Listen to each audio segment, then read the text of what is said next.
For 10 years, I woke up every morning knowing a little girl down the hall depended on me for everything. I was there for her first day of school, for the nights she couldn't sleep through a fever, for the moments she cried because other kids had both parents waiting after class. I wasn't her biological mother, but I loved her like she was my own, and I believed that love was enough to hold us together. Then, just days before Christmas, my phone lit up with a message from my sister, the woman who had left me to raise her child. It wasn't long or complicated, but the words cut through me in a way I can't forget. And in that moment, I realized this wasn't going to be about one holiday. This was the first move in a fight for the only family I had left. It was barely light outside when my phone buzzed on the nightstand. I reached for it, still half asleep, expecting maybe a weather alert or a reminder from my calendar. Instead, I saw Jessica's name. The message was short, only a few words, but it sliced through me like ice. "Don't come to Christmas this year. You're not needed here." I just stared at the screen, my brain struggling to catch up. A second notification came through before I could react. It was from my mom, Patricia. "Hannah, stay home this year. Jessica wants it private." I sat up in bed, my heart thudding. The air in my Denver apartment suddenly felt thin and cold.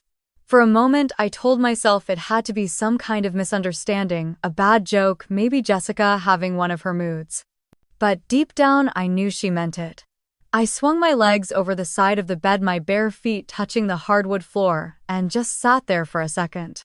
My eyes drifted to the pile of carefully wrapped presents stacked on the corner of my desk. A soft pink scarf for Mom, a leather wallet for Dad, a vintage baseball cap for Mark, a new pair of cleats for Emily, and a book she had been hinting about for weeks. I had spent hours picking them out, imagining the look on each face when they tore off the paper.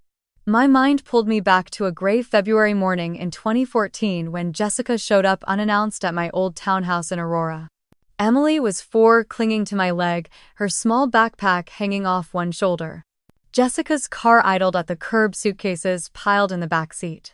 "I just need you to take her for a little while," she said, avoiding my eyes as she adjusted Emily's coat. "Things with Mark are messy right now, and I got this job opportunity in Vegas.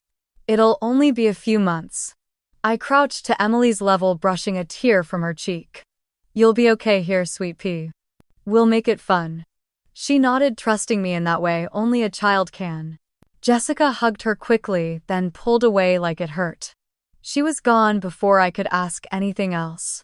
Those few months became years, and visits dwindled to birthdays and occasional holidays. Back in the present, I walked into the kitchen, filling the kettle for coffee, hoping the ritual would ground me. My phone was still in my hand, those 2 messages burning into my palm. I thought about calling Jessica, demanding an explanation, but I could already picture her smirk, the way she would twist every word until I was the unreasonable one. The smell of brewing coffee filled the air, but it did nothing to settle me. I picked up Emily's gift from the desk, a hardcover novel she had been talking about for weeks, wrapped in gold paper with a ribbon she would untie in one swift pull. I imagined her opening it, her face lighting up. Then I imagined her sitting under Mom's Christmas tree without me there, Jessica watching, pleased. I couldn't just sit here and pretend this was fine. I thought about the years I had rearranged my life to make room for Emily. Turning down work trips so I could be at her school plays, skipping nights out so I could help with homework. Using my savings to cover her braces last year when Jessica said she couldn't afford them. A sharp knock on the window startled me. It was Mrs. Crawford from next door, shuffling along the sidewalk with her little terrier. I waved half-heartedly, forcing a smile, then watched her disappear around the corner. She had seen me and Emily together almost every day for the last decade. People like her knew the truth about who had been there. I took a sip of coffee, bitter on my tongue, and scrolled through my messages again. The sting of being told I wasn't needed after everything I had given didn't just hurt. It ignited something deep in my chest, something that felt like a fuse catching. Emily wasn't just some relative I bought presents for, she was family in the truest sense. And if Jessica thought she could erase that with a few texts and a smug smile, she had no idea who she was dealing with. I set Emily's gift back on the desk, my fingers lingering on the smooth paper. I didn't know exactly what I was going to do yet, but I knew one thing for certain. This year I wasn't going to swallow the hurt and step aside like I always had. I leaned against the counter looking out at the pale winter light spilling over the city. 10 years of raising her child, 10 years of doing the work Jessica walked away from, and now she wanted me gone. I felt the heat rise in my cheeks, my pulse steady and strong. Number, not this time. I thought about the years that had brought us here, the quiet mornings and late nights that had shaped Emily's childhood. In my mind, I could see her small hand in mine the first day I walked her into Boulder West Elementary, her backpack nearly swallowing her whole. She had been nervous, twisting the strap in her fingers until I leaned down and whispered that I would be right there when the final bell rang. Her shoulders had eased a little, trusting me the way she always had since that day Jessica dropped her off on my doorstep. The routine became our rhythm. I drove her to school before heading to client meetings, packed her lunches with little notes tucked between the sandwiches and apple slices. Some days I would park outside the school early, watching for her to run out with her friends, scanning the crowd until she spotted me. The way her face lit up in those moments could erase even the hardest day. Money was always tight, but I found ways to make it work. About $18,000 a year, give or take, went into keeping Emily's life steady. Tuition when Boulder West moved to a partial private program, braces in middle school soccer uniforms and piano lessons, field trips, and summer camps.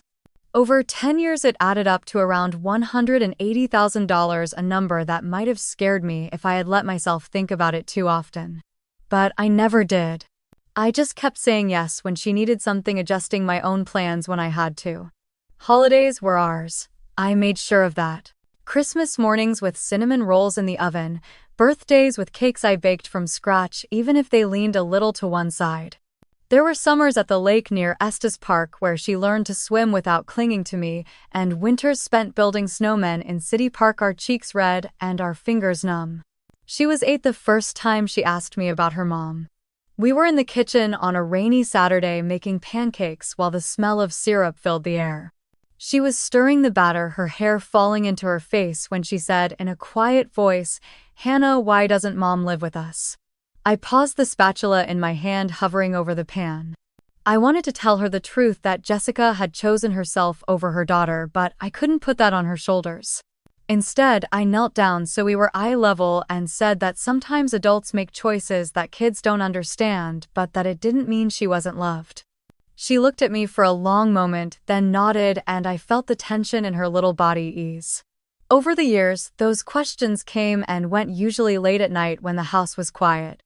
I answered as honestly as I could without breaking her trust in the woman who had given her life. It was a careful balance, one I tried to hold even when Jessica barely called or sent a card. The bond we built was made of all those small moments. I was the one who sat in the front row at her choir concerts, the one who stayed up past midnight gluing pieces of a science project back together after the cat knocked it over. I was there when she got her first A on a math test she thought she would fail, and when she struck out 3 times in a softball game and wanted to quit. But there was one night I will never forget. Emily was 10 and a fever had crept up out of nowhere. By the time I got her home from school, she was flushed and glassy-eyed, her little body trembling under the blanket. I sat with her on the couch counting the minutes until the children's clinic reopened after lunch. The doctor said it was the flu, and we drove home through falling snow with a paper bag of medicine on the seat between us. That night her fever spiked and I could feel the heat radiating off her skin. She tossed and turned, murmuring in her sleep, and every time she stirred I was there with a cool washcloth, coaxing her to sip water, murmuring that she was safe.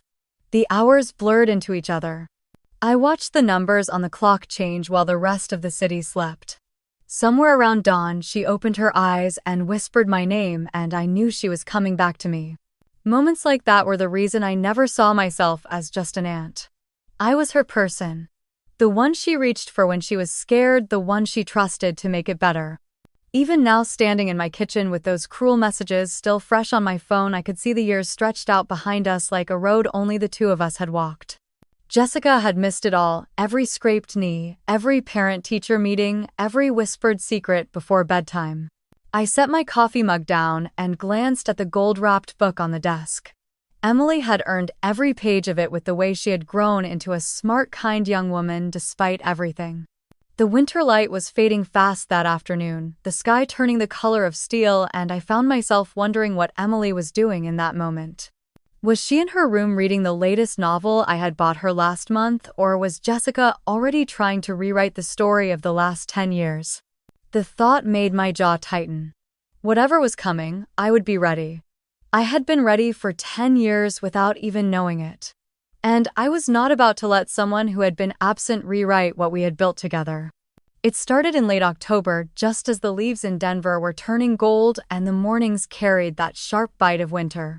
I was walking up to Boulder West to pick Emily up from her after-school club when I saw a familiar figure leaning casually against the brick wall near the entrance.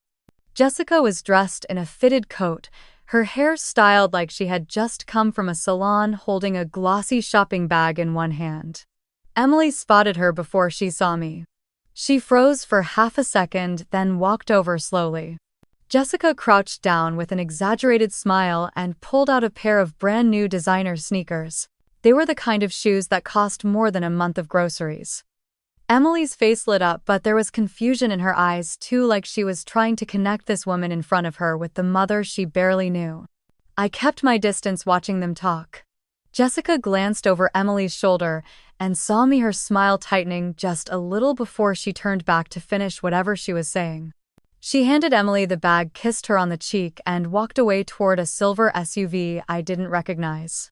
Over the next few weeks, it became a pattern. Jessica showing up at school, sometimes with coffee for the staff, sometimes with little gifts for Emily. I knew enough to see it wasn't just about reconnecting. She was making herself visible.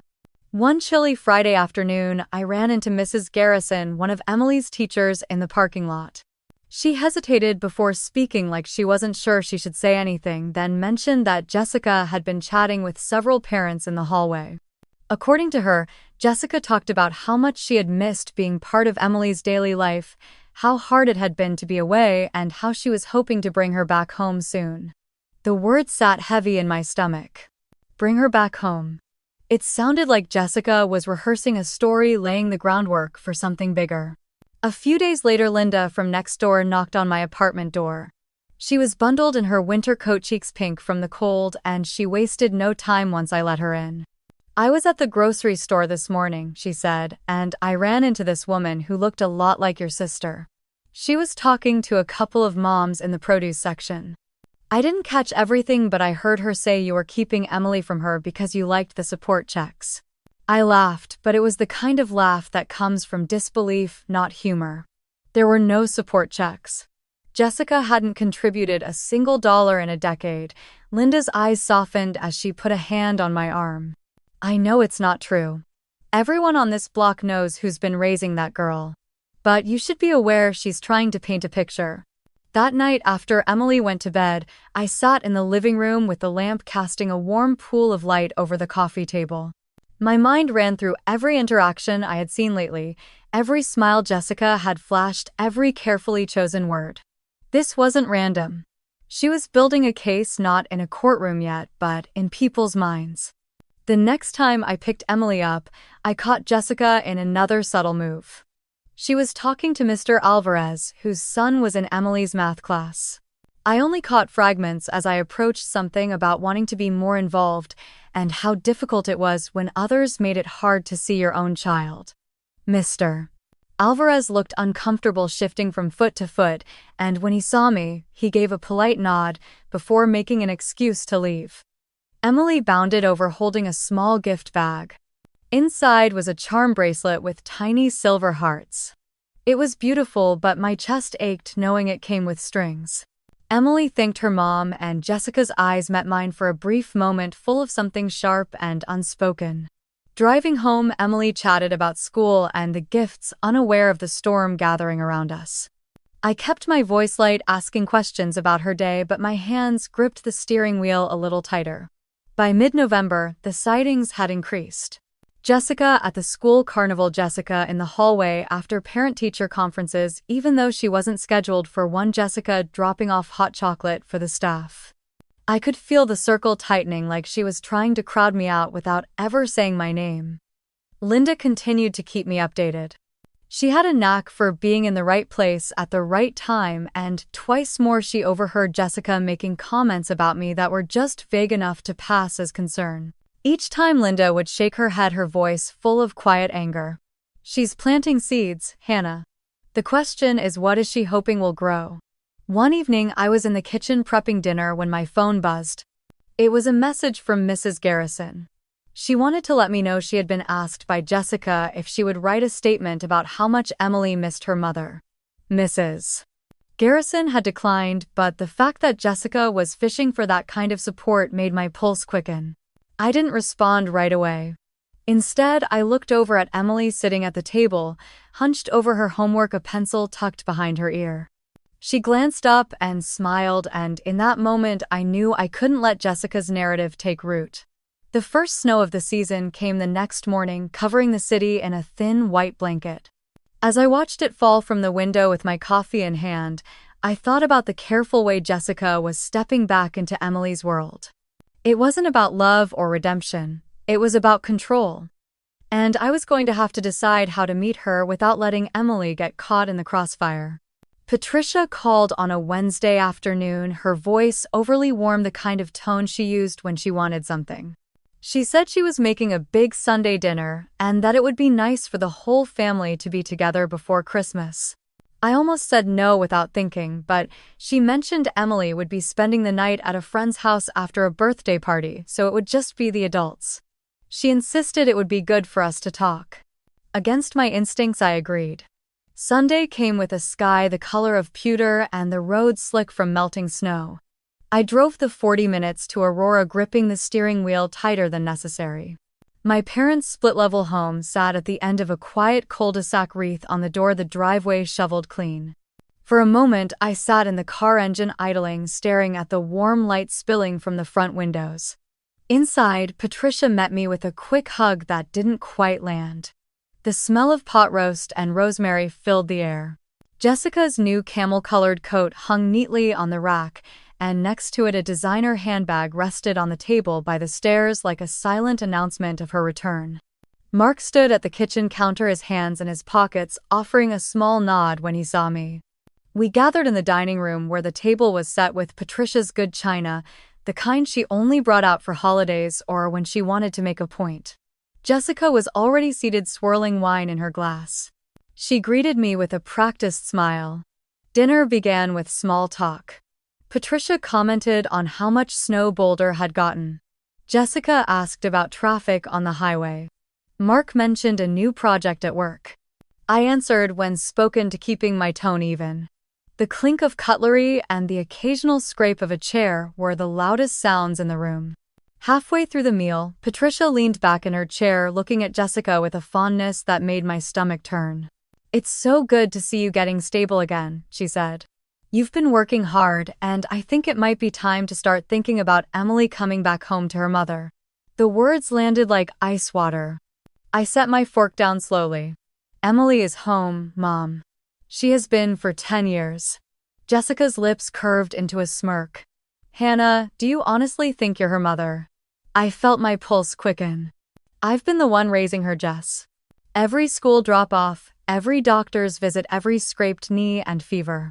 Where were you when she needed someone to help her with homework, or when she had that asthma scare in 3rd grade?" Jessica shrugged, her earrings catching the light. "People change.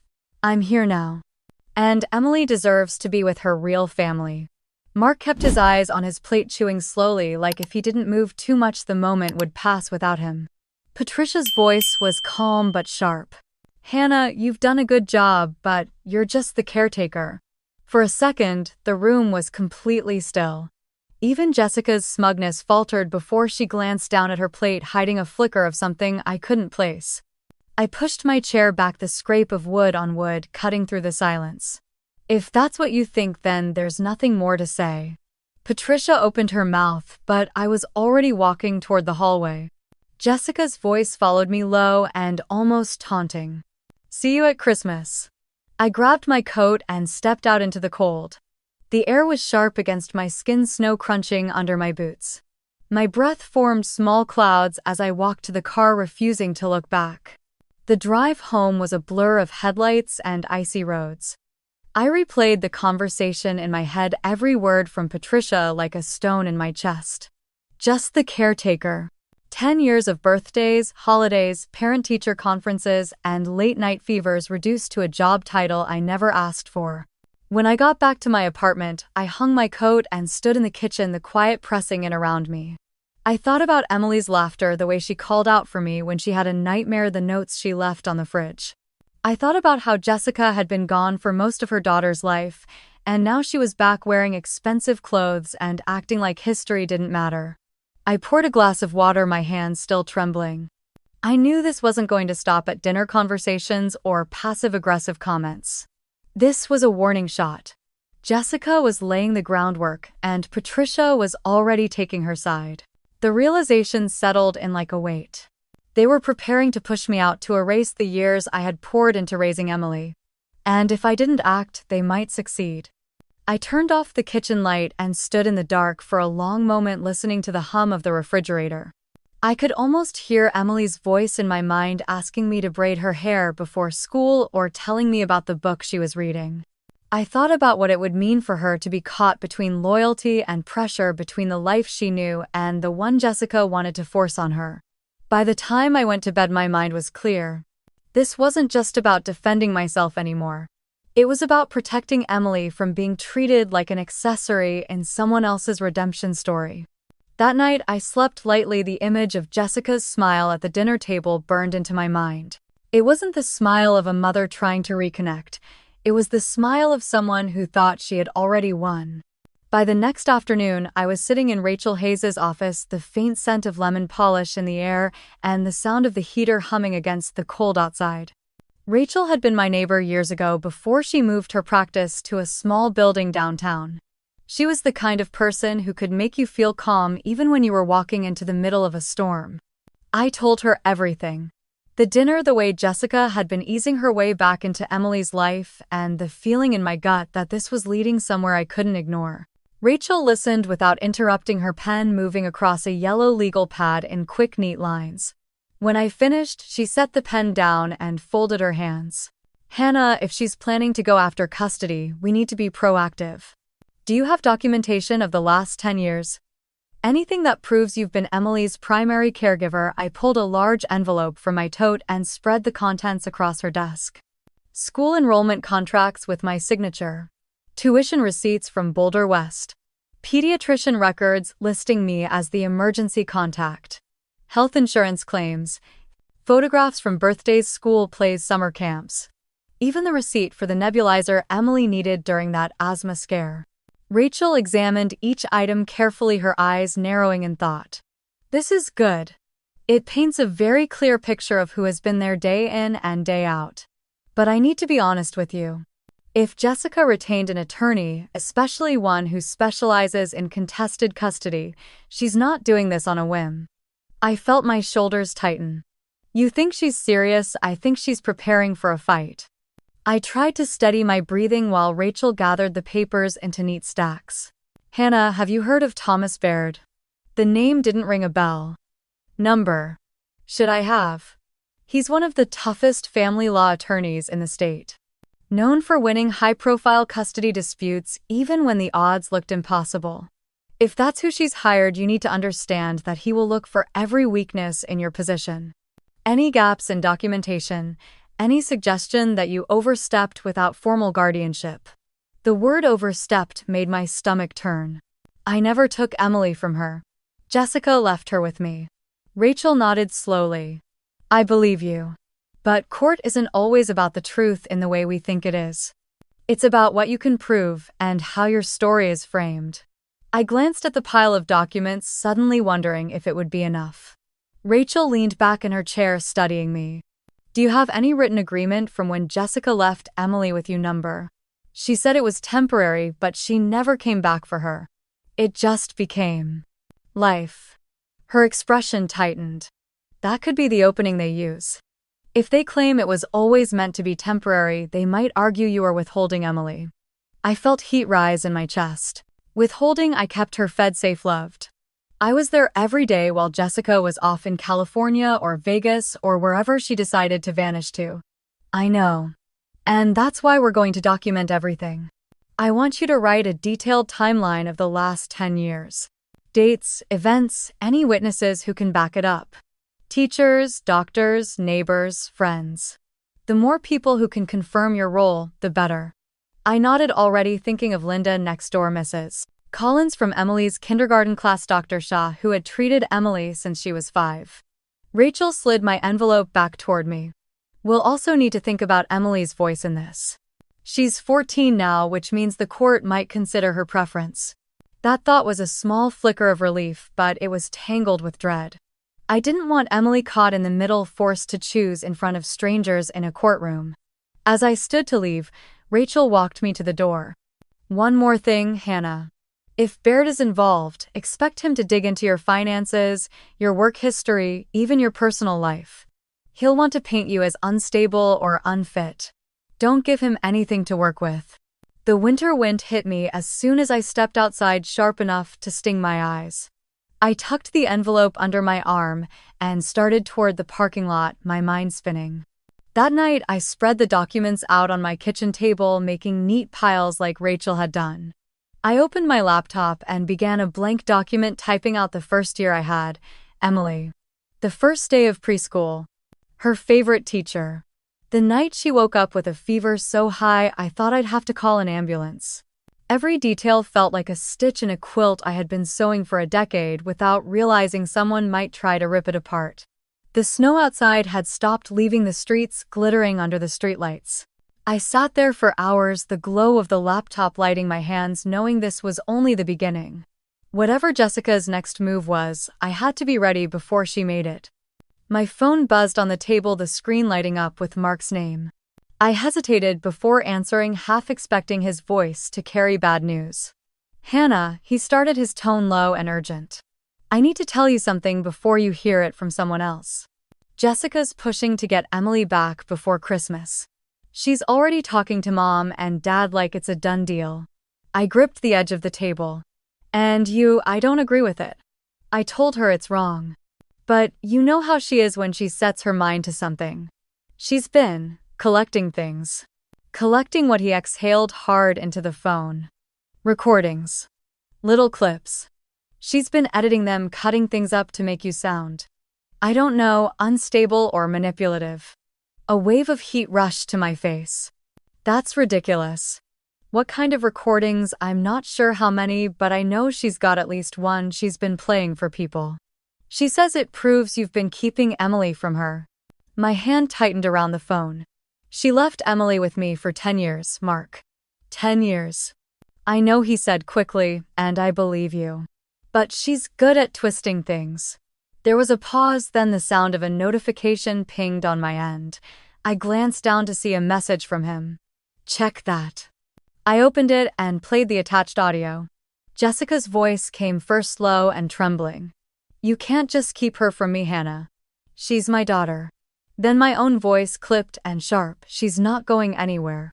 The recording stopped there, the abrupt silence making my stomach knot. That's not the whole conversation, I said, my voice shaking. She'd shown up drunk. Emily was asleep upstairs. She was yelling at me in the driveway. I told her she wasn't taking her anywhere that night.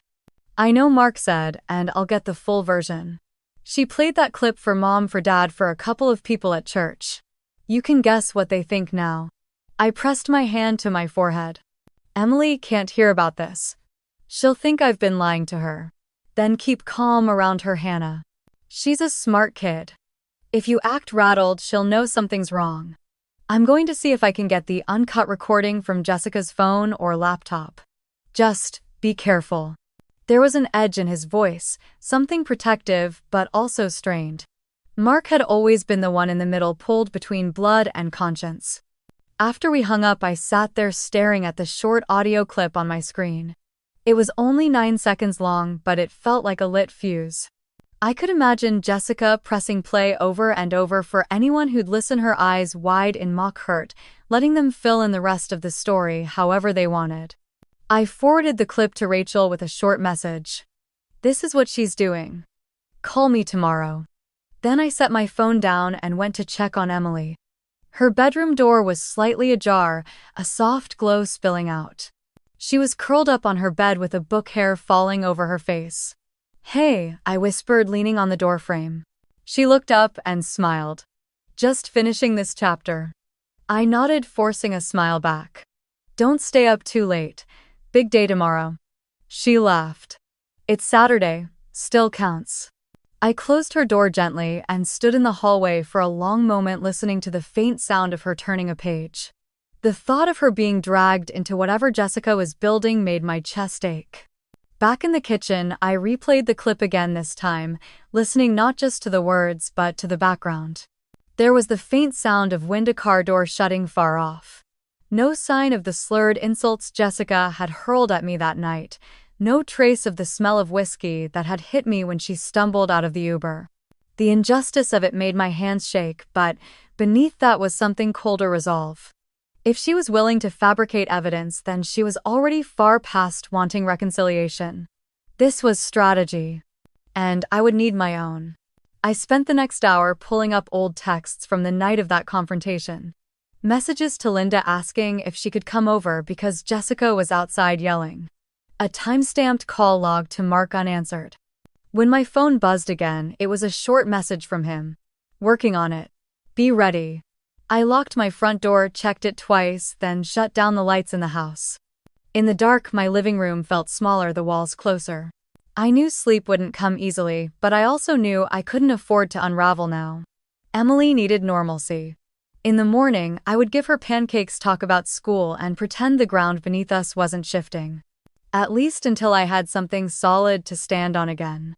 By the time I pulled into the parking lot at Boulder West that afternoon, the sky was already dimming with the early winter sunset. I spotted Emily standing by the bike racks with her backpack slung over one shoulder. She wasn't looking around for me like she usually did. She was still, her head bowed slightly, and then I saw why. Jessica was there, phone pressed to her ear, her back to me, but angled just enough for Emily to catch her words. I could only hear fragments as I walked closer, but they landed sharp. "She's living off my kid's love. Always has. She's a loser who never moved on with her own life." Emily's eyes darted to me, wide and stunned.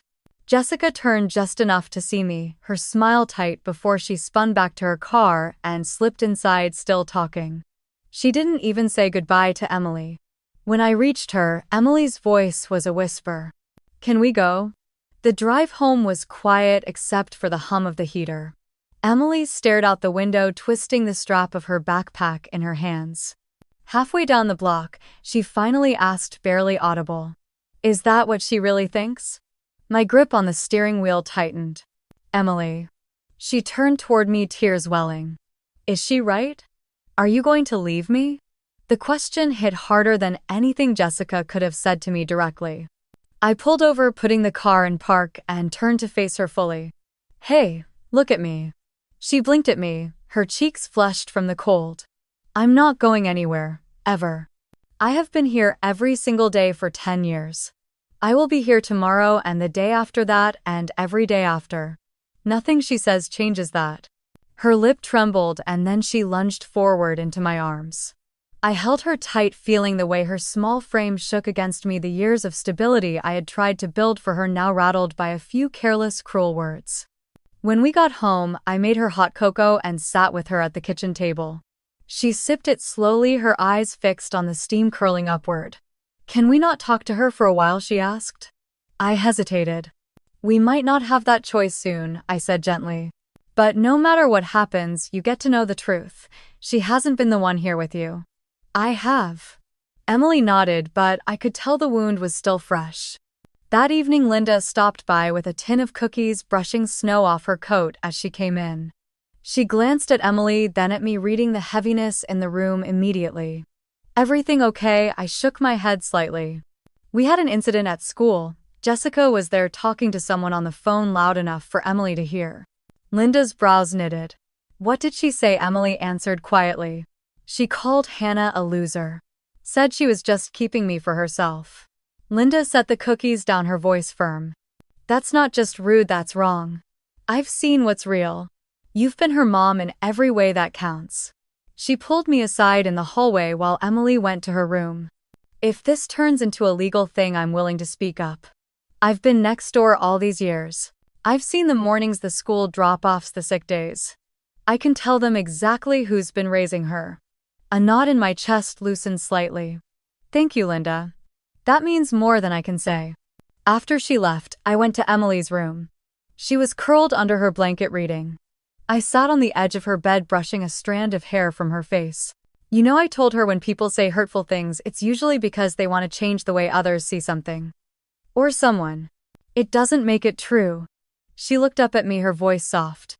I just don't get why she'd want to hurt you. Sometimes it's not about me. Sometimes it's about her. Emily reached for my hand under the blanket. Promise you won't let her take me. I squeezed her fingers. I promise. Later that night, when the house was quiet, I sat at the kitchen table with a notebook jotting down every date, every moment, every detail I could remember about Emily's life with me. Not just for Rachel, but for myself. Proof in my own words of the truth Jessica was trying to rewrite. Through the window, the snow had started again, tiny flakes swirling in the light from the street lamp. Somewhere down the block, a car door slammed, a muffled sound in the still air. I closed the notebook, my resolve sharper than it had been that morning.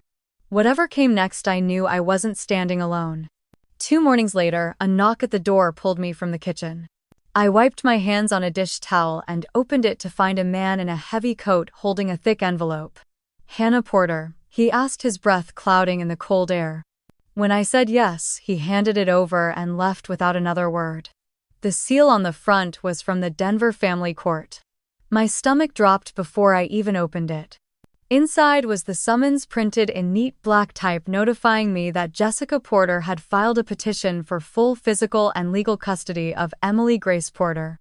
The date for the preliminary hearing was set for the 23rd of December. I stood there in the doorway, reading the words again and again, feeling the weight of the paper in my hands. Emily was still asleep upstairs. I couldn't let her see my face right now. Rachel picked up on the first ring when I called. Bring it to me now, she said. No delays. Her office downtown felt warmer than the winter light outside, but the air inside was tense. Rachel spread the papers on her desk, reading every line, her brow furrowing as she went. This is aggressive, she said, finally. She's asking for an emergency change in custody before the holidays. Can she do that? I asked. She can ask, Rachel replied. That's why we need to be ready tomorrow. We'll respond today with a motion to keep Emily where she is until a full hearing. I opened the folder I'd been building for weeks and set it in front of her.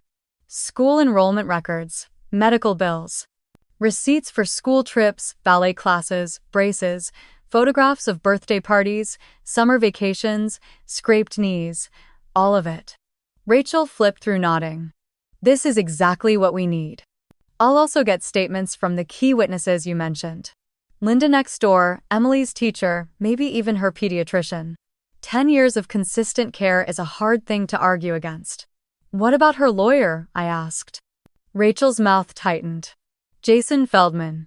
He's sharp. He's also not afraid of playing dirty if it wins. I've seen him turn cases on a single out-of-context moment. We'll make sure he doesn't get that here. By afternoon, Rachel had drafted our response. I read the pages carefully, my own name and Emily's printed over and over, the language clear that removing Emily now would disrupt her stability and well-being. That I had been her primary caregiver since age 4. That there was no evidence of harm, neglect, or instability in my home.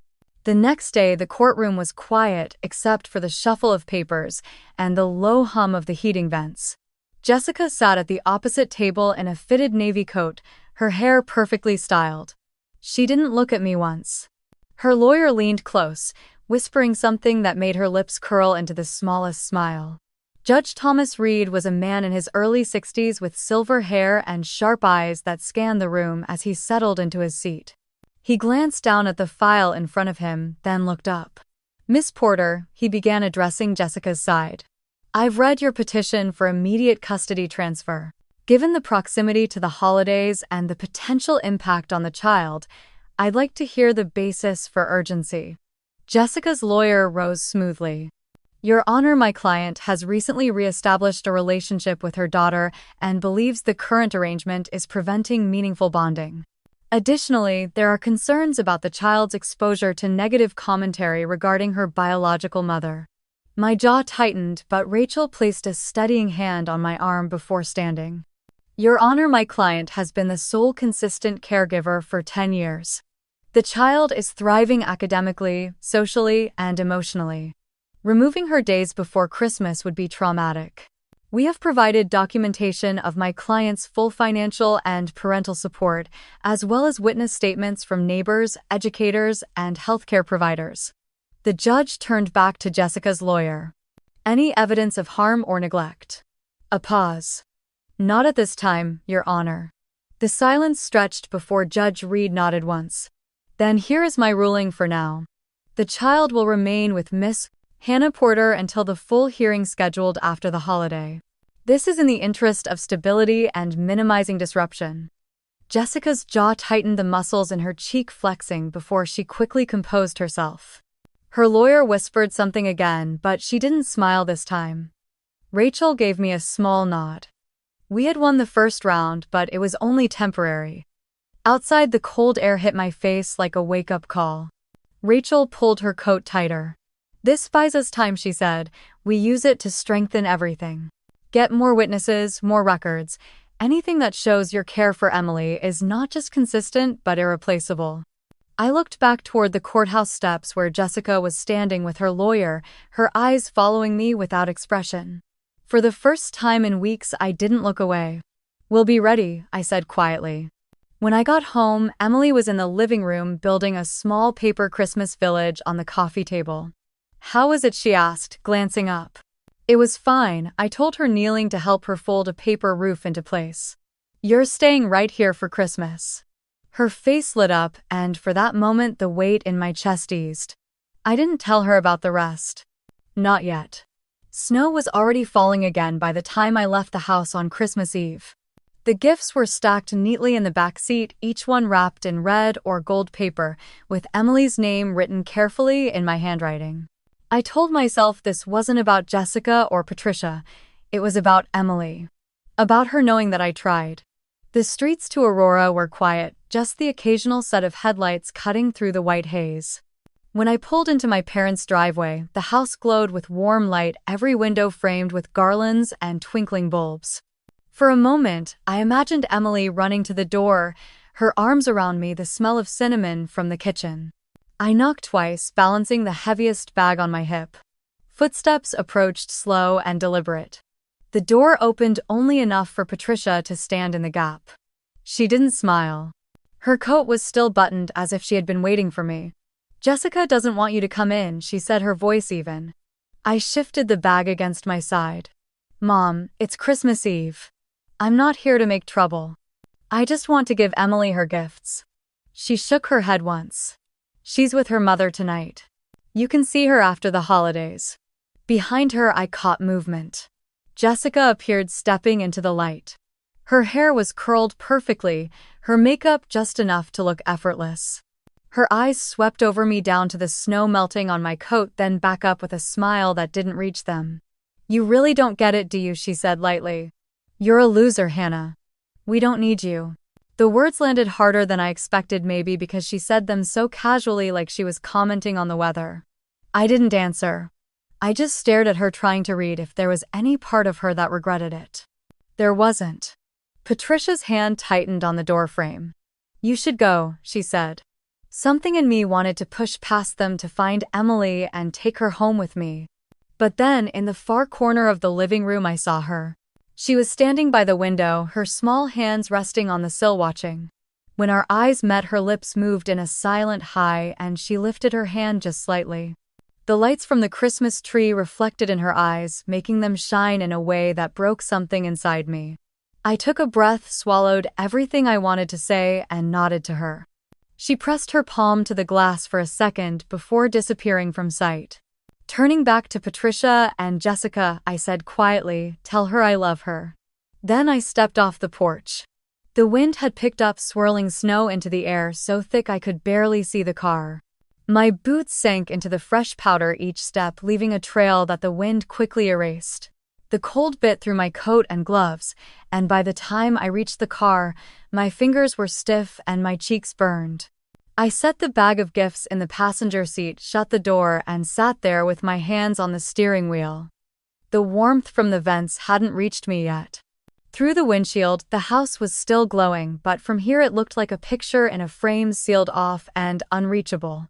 The drive back was slower, the snow now falling in heavy sheets. The roads were nearly empty, and the world outside felt distant, muffled. At a stoplight, I glanced at the passenger seat, at the red and gold packages stacked neatly.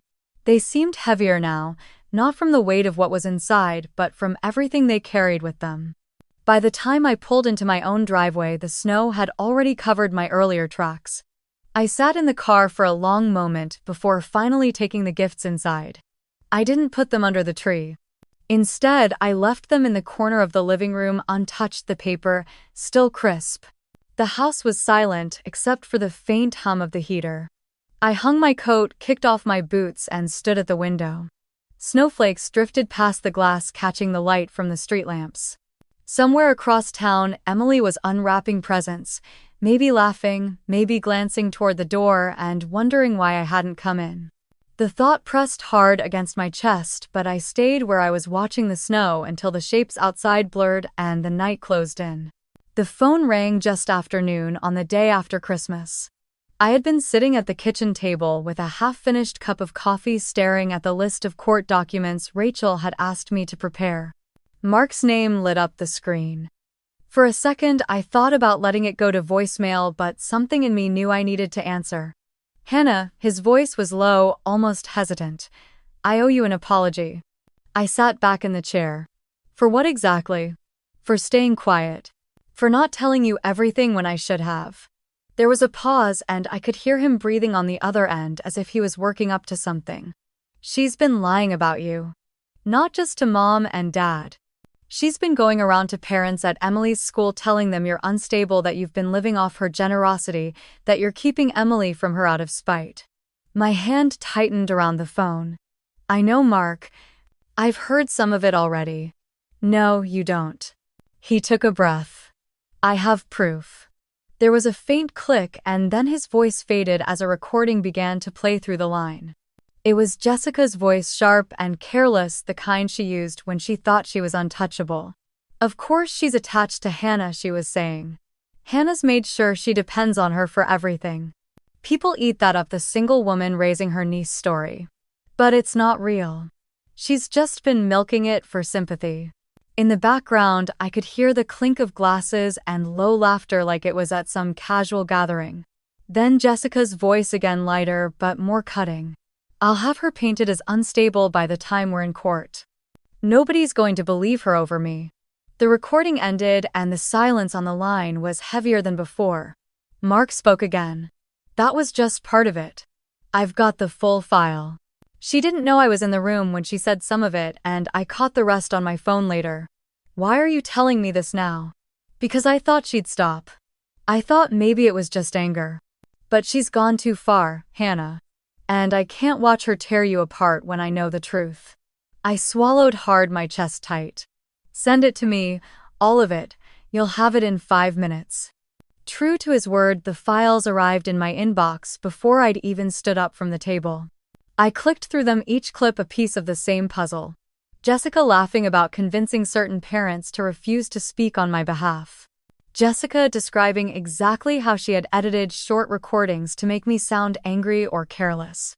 Jessica promising someone that Emily would be back with her before the year was over.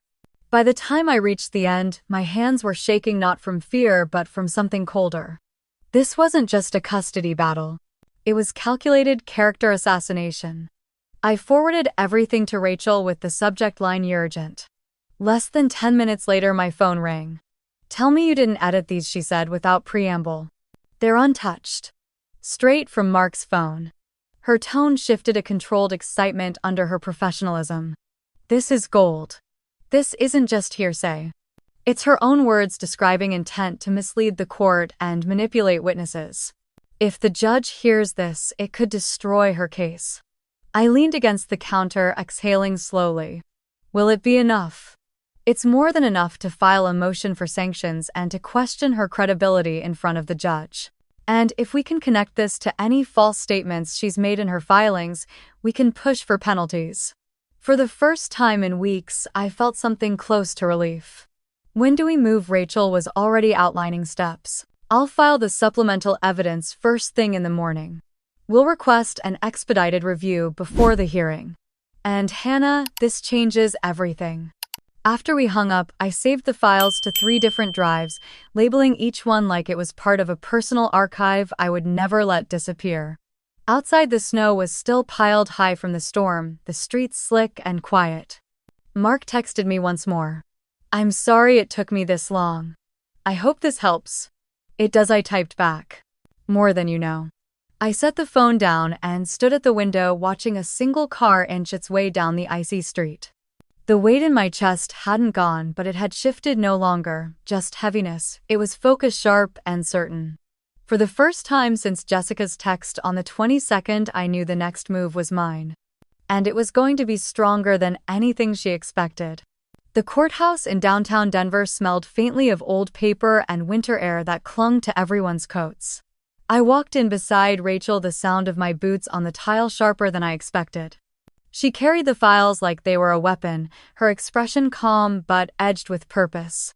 We checked in with the clerk, then took our seats at the petitioner's table. Jessica was already there, her hair perfectly styled, her suit too crisp, and her smile aimed at the judge's bench even though the courtroom hadn't come to order yet. When Judge Reed entered, the room shifted. He was tall, silver-haired, with the kind of voice that made silence fall fast. He called the case number and read out our names, then motioned for Jessica's attorney to begin. Jessica leaned forward, her tone sweet but loud enough to carry. She told the court I had intentionally blocked her from seeing Emily, that I refused phone calls, changed schedules without notice, and badmouthed her to keep Emily close. She spoke about missing years she could never get back, tears forming at the edges of her eyes like they had been rehearsed. Rachel didn't flinch. When it was our turn, she stood and asked permission to present evidence. The judge nodded. Rachel placed the first binder on the table and opened to a series of attendance records from Boulder West Elementary. Each page showed my signature for drop-offs, my name on emergency contacts, my payments for field trips and lunches. She moved to Emily's medical records signed by doctors over the past decade, noting my presence at every exam and vaccination. Then came the photographs. Emily in a Halloween costume holding a science fair ribbon standing beside me at the school's winter concert. Rachel let each one rest on the display stand long enough for the judge to see, then moved on. Linda was called next. She stepped to the witness stand in her wool coat, her voice steady. She told the court how she had seen me take Emily to school almost every day, how Jessica was absent for birthdays and holidays. She mentioned the time she overheard Jessica telling another parent that I was only keeping Emily for the financial help, and how it wasn't true. The teacher, Mrs. Collins, followed. She confirmed Jessica's absence from parent-teacher conferences, school plays, and reading nights. She said Emily often spoke about me as the person who helped with homework, packed lunches, and showed up when it mattered. Then Mark was called. I watched him walk to the stand, his shoulders squared. His eyes flicked toward Jessica once, then he faced the judge. He told the court he had seen Jessica leave Emily with me in 2014 without a plan, that she had rarely checked in, and that she had only started showing up again in the past few months. Rachel approached the bench with a flash drive. She requested permission to play recordings entered as Exhibit 14. The judge allowed it. Jessica's voice filled the courtroom, the same clips Mark had sent me describing her plan to make me look unstable and manipulate other parents. The sound of her laughing after each statement cut through the air. I didn't look at her, but I could feel her body stiffen across the room. When the recording ended, Judge Reed leaned back, his face unreadable. He asked Jessica's attorney if they had a rebuttal. The man shuffled papers, muttered about context, and tried to suggest the recordings were incomplete.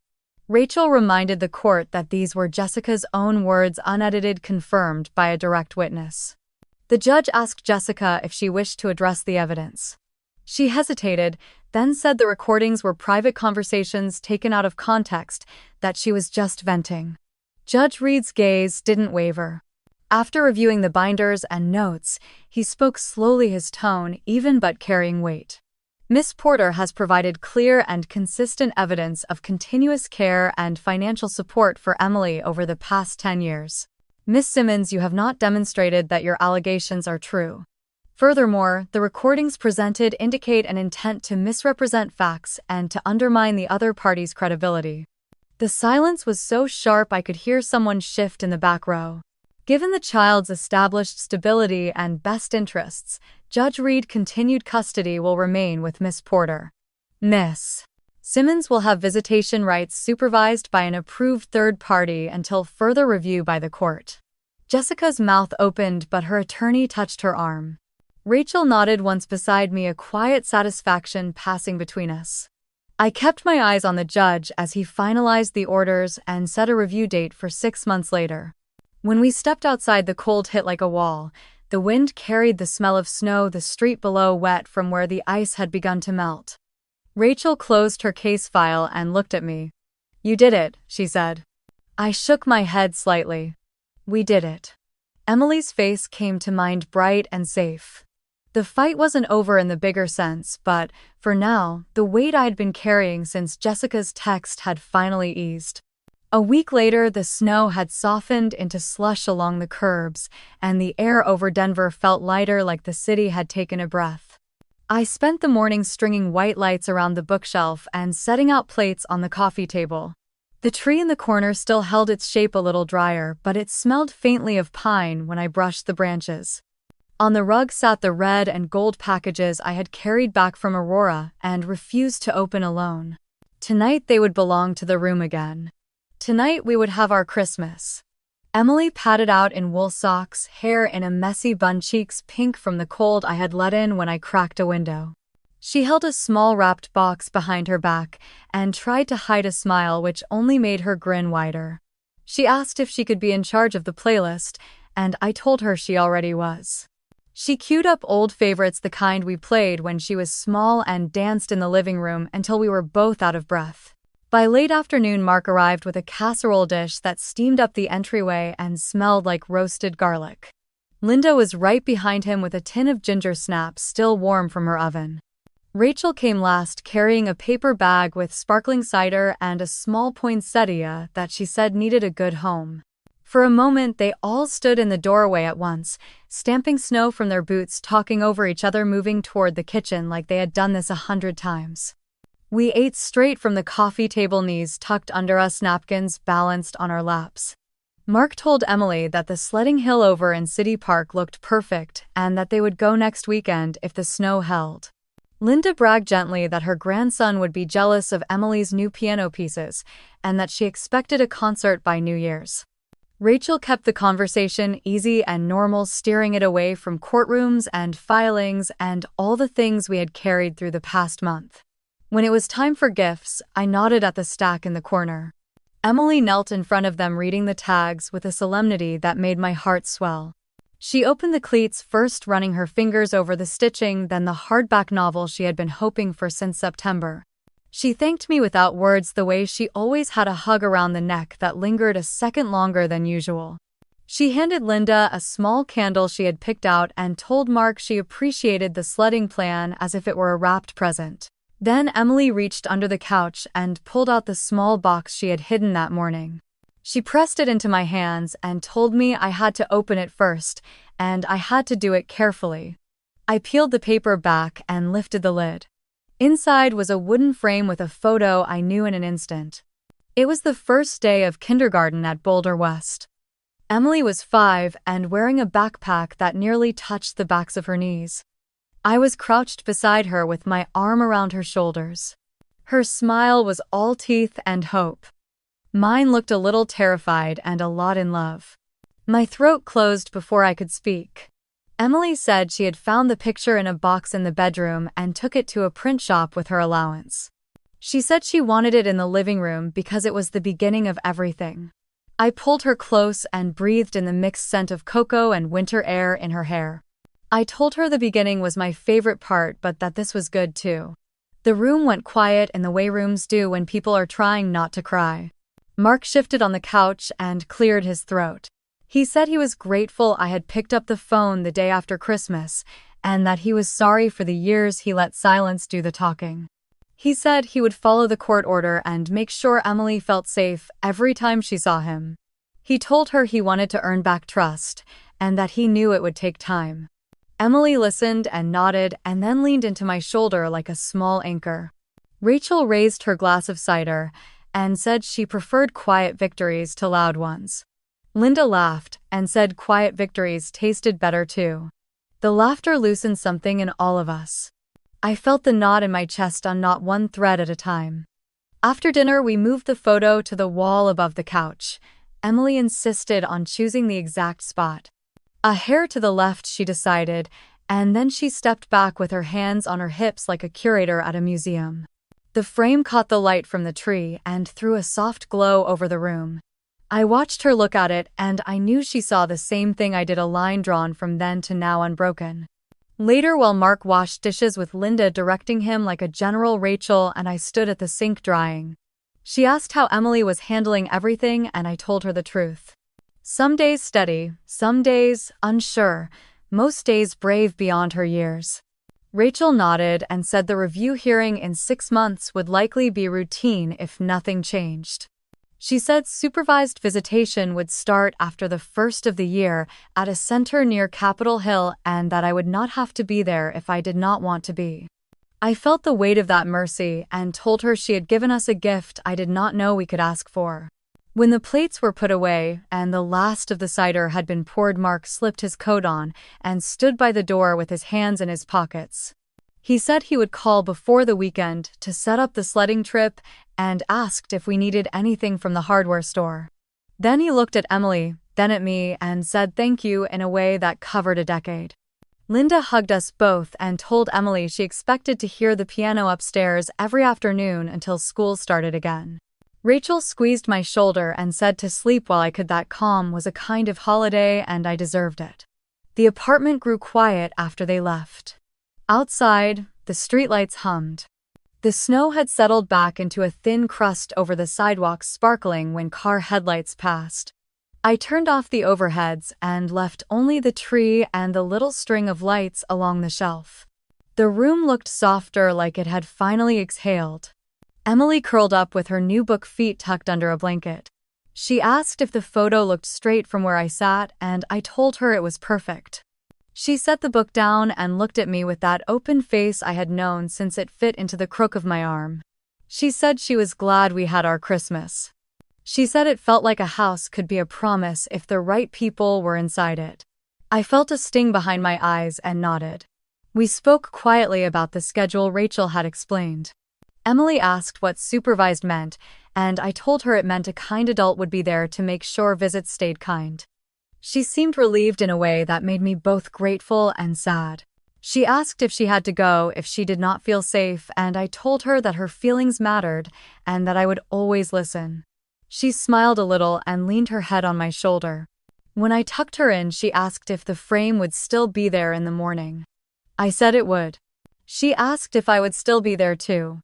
I smiled and said I was not going anywhere. She closed her eyes with a small contented sound, and I stood in the doorway for a moment watching the slow rise and fall of her breath, the quiet proof that this was home. Back in the living room, I sat on the couch beneath the photo and let the quiet settle. I thought about the months behind us and the years before that.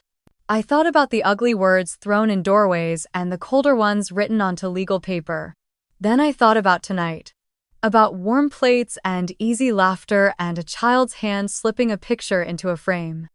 The balance between loss and gain felt honest for the first time in a long time. If you are listening to this and you have carried a story like mine, I hope you felt seen tonight.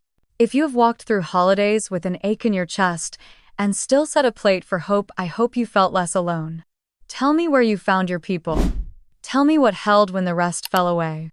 Share your story in the comments so someone else can borrow your courage. If you want more nights like this one where justice is quiet and love is loud, stay with me here and subscribe so we can keep building a place for stories that choose family on purpose.